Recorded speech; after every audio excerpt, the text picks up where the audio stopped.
Hello friends, আমি আজকে রান্না করব চাল কুমড়া দিয়ে সিম্পল একটা রেসিপি। আমি রান্না করছি, তোমরা দেখো। এখন তেল দিব কড়াইতে। পেঁয়াজ আর রসুনটা একসাথে দিয়ে দিব।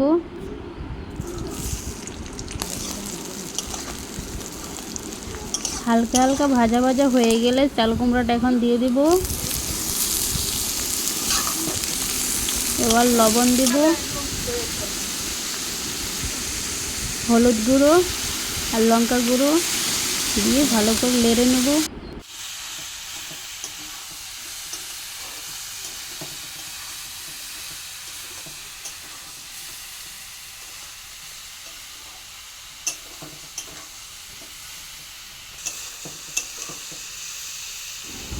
এবার ঢাকা দিয়ে দিব। ঢাকা হয়ে গেছে, এবার উল্টিয়ে নিয়েছি।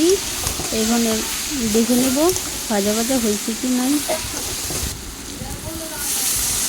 তো জলটা দিয়ে দিলাম।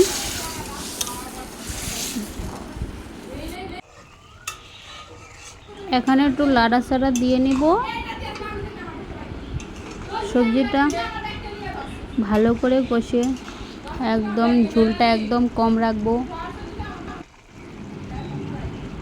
সবজিটা হয়ে গেছে, 3-4টা কাঁচা লঙ্কা ছেঁড়া দিয়ে দিলাম।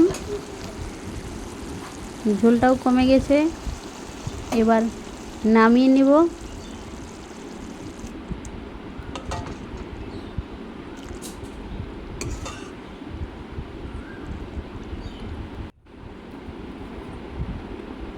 নামানো হয়ে গেছে।